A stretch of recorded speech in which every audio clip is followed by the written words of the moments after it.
So we're going to be, I guess, looking at the Buffalo TeraStation, whatever this model number is. Talk name is Unhinging Security on the Buffalo TeraStation NAS. We'll find out why I chose that title in a sec.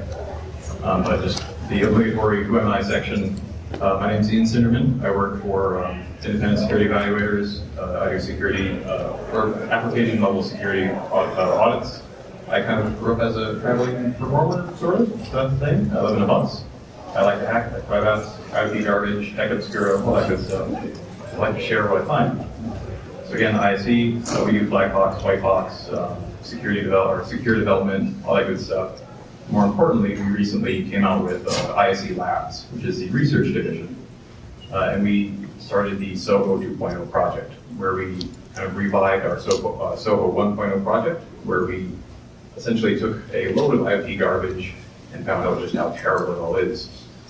So this time, we found over 100 CVs so far, and this device was one of the ones we poked at. So the device itself is the TeraStation, whatever model number that is. We'll find out in a sec that the model number doesn't really matter. It's kind of a SOHO/enterprise thing. They call it business grade. It's rather expensive. Also wouldn't call it business grade, but again, we'll find out. It's made in Japan, has an admin interface via web application, which is kind of my bread and butter, so that got my attention pretty quick. But why do we care? Like, there's IoT garbage all over the place. The thing about this device is that it demonstrates a few key concepts quite well.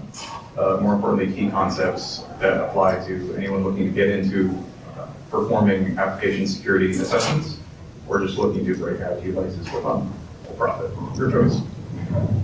Stuff like approaching an unknown device, how small mistakes can have very, very large impacts, and abstraction can obscure those mistakes. But as we should all know, obscurity through obscurity is no security.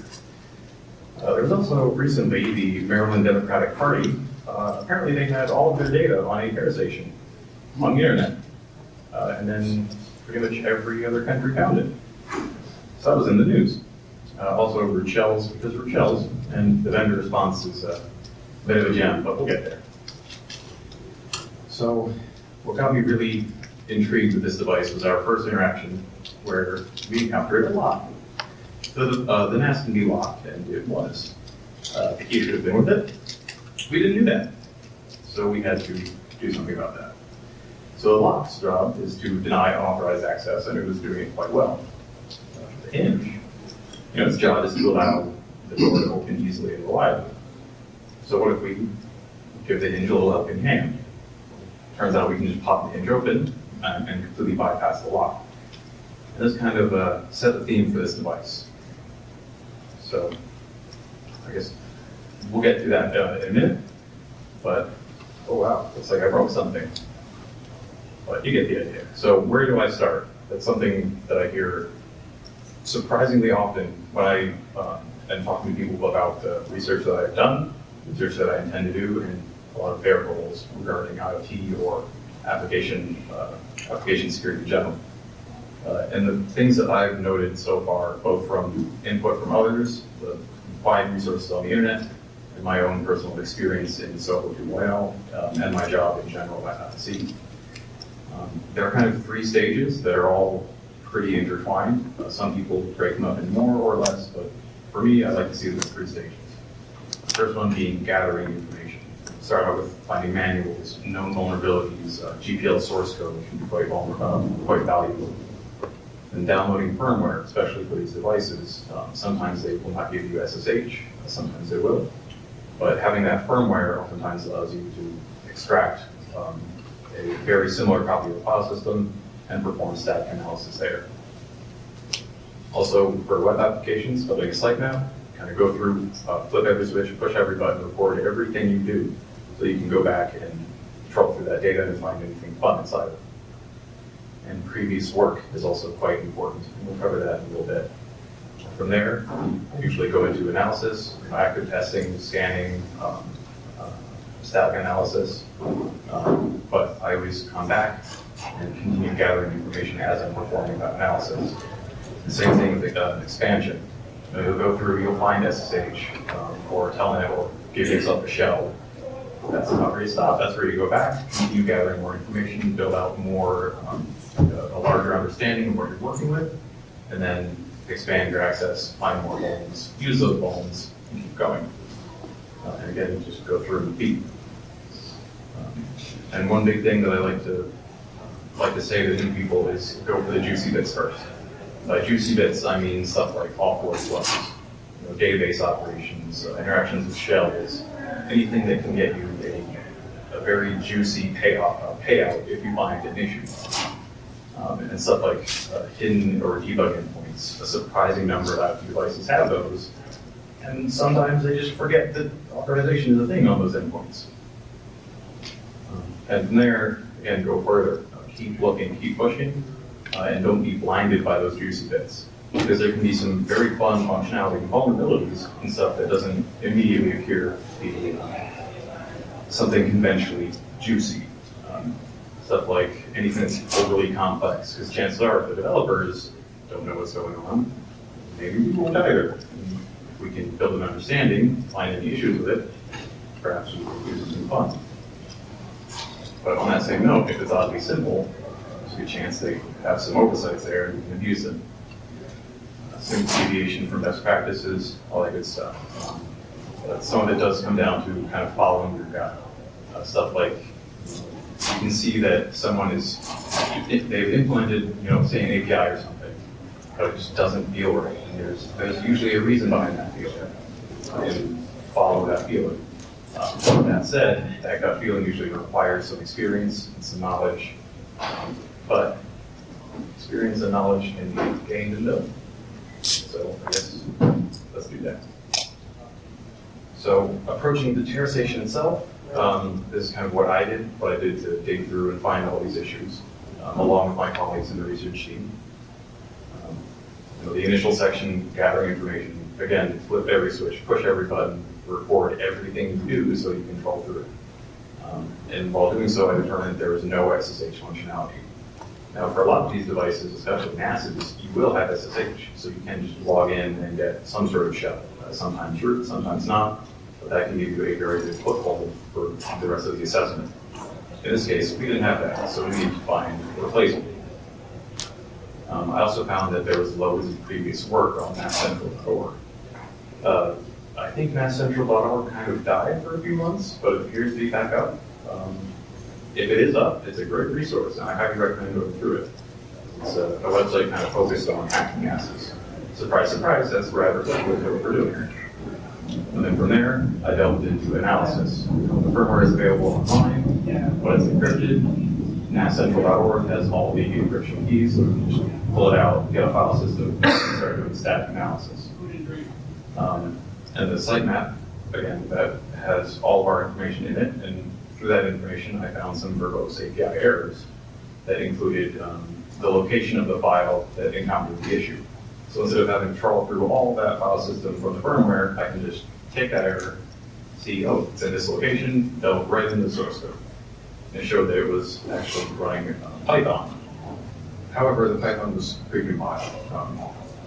So if you ever worked with Python before, you may know that when you run a Python script, you'll end up with a PyC file. We only had the PyC files, which are precompiled. However, with Python, it's extremely easy to decompile that or uncompile using something like uncompile 6. So we just ran that, uncompiled all the source code. Pretty much all of it came out okay. A few files were iffy, but for the most part, we had a very readable source code to work with. And from there, just went into exploring source. And from there, it was expanding, get a shell, try and find those vulnerabilities that can give us more access, a better foothold, and expand our scope so we can find more information and continue finding vulnerabilities. Again, just go through and repeat. So, one of the first ones that I encountered was CD 2018-13324, which means nothing. It's an LFI pass. So, what kind of prompted this was that the JSON RPC API handles all station requests for the entire device. It's one endpoint. And that API uses a SID parameter or a security ID. And that inhibits a lot of things, such as performing actions that require admin privileges. I'd like to do that. It won't let me. There's CSER. I'd like to do that. It won't let me. DNS binding. Again, no. I do not like this SID, so I want it to go away. So I'm going to try and find a way to do that. That's where Buffalo JSON-RPC2 came in. So in this file, almost immediately, like this is the first two definitions in the file, there's something rather interesting. You can see, skip off. Okay. Yeah, sure. Okay, sure. So it seems that skip off is defined somewhere, but not here. So if we just search through the file, in dim / skip off, we got another fun segment where we see that it seems that they're using the HTTP host environment variable, and if that's localhost, then it's allowed to skip off.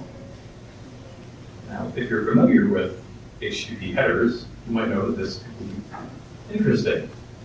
If you're not, I'll show you why. So, if we think about this from a developer's point of view, the device needs to interact with its own API in some form or another, and often be a bit of a pain in the butt. It usually isn't, but I don't know. Pretty much everyone just does this. So they just build a whitelist for localhost. So I guess their reasoning is that the host header is always localhost in a local request, and it's never localhost in a client request. So the host header being localhost means it's a local request. Straightforward. This isn't quite true though. Yeah, job done. Good to go. Yeah. The host header is client controlled. So the host header is always localhost in a normal local request. The host header is never localhost in a normal client request. So the host header is just, the host header being localhost just means it's a host header with localhost. It doesn't have any other significant meaning in this regard. And what I think causes this misconception is the idea that the host header is used for some sort of routing. And in load balancers, this is actually correct. The host header is used to determine where that host needs to go to. But in any other situation, that's not quite true. So the host header is at the application layer, and all of your routing decisions are made all the way down the networking layer. So that host header is making no determinations as to where that request is actually going until it hits the server. It's up to the server to do something with it. So we have issues like this, where you can just change some stuff, off bypass. So we have a normal request here. We're trying to reboot the system. We have a junk SID, and it says that our session is invalid. Truly hope that that's legible. So from here, I figured, let's just replace host with localhost, like that. We still get an error, which is disheartening, but it's a good error in some ways. You see that the error is rather different from what we had before. It says that the parameters are invalid, and that reboot was given one too many parameters. The only parameters we gave it was the security ID. So if we just remove the security ID, it says that the result was null, and the NAS just kind of makes some beep noises and turns off, which is probably not a good sign for anyone using the device, but for us, that's pretty great. So, kind of TLDR, the JSON RPC API skips all objects if the HTTP host header is localhost. So the HTTP host header is client controlled. Not good. As far as exploitation goes, you just set the host header to localhost until you get any SID parameters, fire it off, and boom, you're an admin. But remember how I said there was no SSH, no shells to get? What's the fun in having admin powers if you can't get a shot? So prompted the next part.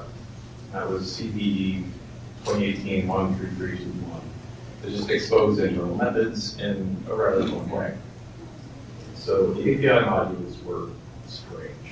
As I was digging through them, looking for those juicy bits, like anything interacting with the command line, spoiler alert, there were a lot of those. There was command injection everywhere. Command injection is everywhere in IP devices, so we're just not going to deal with that. We're going to deal with something more unique, I guess. So in this API, there is no distinction between the internal and external methods, or at least not in a way that you normally see in Python application. There were no configs for these endpoints. There were no decorators, like pi notation, none of that sort. That didn't sit right. I didn't know why, but I knew it was something that I wanted to investigate. So I did. And that led me to user local bin, or user local lib. It's just NAS API. It's the main Python file for the server. And it has this massive, terrible loop that essentially loads in any function within a module that is callable and is not prefixed with an underscore. Now, it's very common to have all of your kind of local functions with a underscore prefix and all of your public functions without that prefix to denote two. It just took that a bit further and decided, if it's a public function, it should be the API endpoint. Makes loading API endpoints super easy, but potentially a little too easy. See, the thing about Python is that, what happens if we import OS in one of those functions? Well, as far as OS goes, it doesn't start with an underscore, but it is incallable, so that won't be an endpoint. What if we import from OS star? Well, anything that's callable in OS that is not prefixed with an underscore becomes an API endpoint. A lot of very dangerous API endpoints. But sadly, there was no OS support star. However, there were some fun ones. In particular, there were a few files that import everything from confutil. In this case, it is wbfs.py. I honestly don't remember what it was, but it's some module that's included on the device or some sort of backup functionality, if I recall correctly. Confutil, anything in there becomes an endpoint. So let's dig into that and see what we have to work with. So confutil exposes read conf and write conf. These are kind of designed for interacting with shell-style configs. Essentially just key equals value. I don't know whether that's shell-style, but that's what they said in their source code. So both of these endpoints in WBFS become, or both of these become endpoints in WBFS because of the import. So just so happens that write conf can pretty much write arbitrary shell scripts anywhere on the device. Sadly, they're not executable. So we can't just drop one of these shell scripts in it and then get a shell whenever the thing boots up. We can overwrite configs, but most of those aren't going to give us a shell. Except for perhaps cron. If you're not familiar with cron, it's this wonderful little utility that allows you to schedule commands. Something that can run, every day, every hour, on certain hours of certain weeks, that sort of fun stuff. I can also run on the minute every minute, which would be quite nice for a shell. So then we have something like this, where we just use our old off bypass exploit. We just tell wbfs.writeConf to just modify root's cron tab, take the original cron tab and just stick in this new one that executes telnet D with a listener on port 8383 with a shell of bin bash. So it has an one location. Just start that every minute. And it just says 200 OK. Sadly, with cron, it's not going to automatically reload that file. I think you have to sync up it. I could be wrong, but I do know that it will not just reload that file. Unless we should reboot the thing. We can do that, because with the bypass, we can do whatever we like. So just reboot the system, make some fun beeps, turns on, and then it starts spawning a shell every minute. Which just so happens to log in, and of course it's an IoT device, so what else would they run their app as other than root? So you get a root shell every minute on the minute. Just because their API loading function was a little too overzealous. We managed to use an API endpoint that nobody wrote. Oh well. But what really struck home this device, from the TLDR, the endpoints in modules need to be defined. Any function with functions prefixed with an underscore are normally internal. Just load any callable that's not prefixed. So a function is defined in the module may not be the only ones. From X import star, WBFS imports everything from confutil, write conf, can write arbitrary files anywhere. We just write whatever we like, get a shell, good to go. But what struck home kind of the terribleness of this device, and just IoT in general, was the disclosure timeline. Now, these are usually quite dry. This one, for the most part, is. We tried to contact them regularly, send emails to multiple locations. Eventually, we just sent them the bombs to multiple locations. Heard nothing. Sent the CVEs to multiple locations. Still heard nothing. So we announced a public live stream demoing the vulnerabilities as we released them. I did my demo live stream, and we released our vulnerabilities. And then the next day, Buffalo America's retweeted the link to my live stream. This was the first time they've ever interacted with us. They didn't respond. They didn't even fix the vulnerabilities that they retweeted. So I guess they effectively retweeted the link to 7.0 days in their product, which is not something I expected to happen. That had me pretty confused for weeks, I guess. Eventually, they realized that was a terrible thing to do and deleted the tweet. I have no idea when that happened, but so they deleted the tweet. They realized something was terribly wrong. So, of course, all of the vulnerabilities have been fixed. The party's over. No more fun to be had by us hackers. No.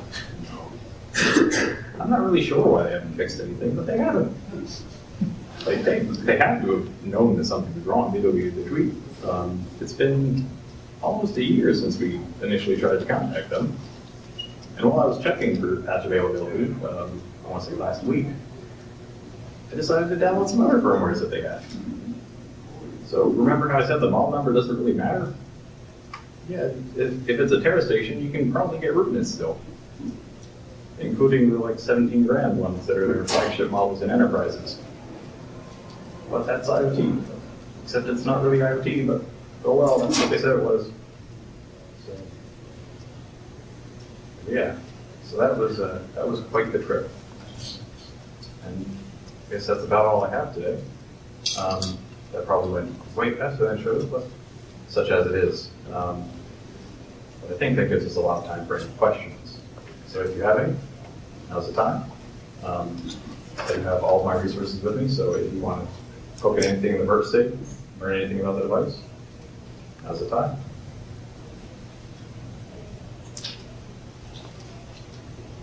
You're also, I'm not going to make you stay here. You can go if you like.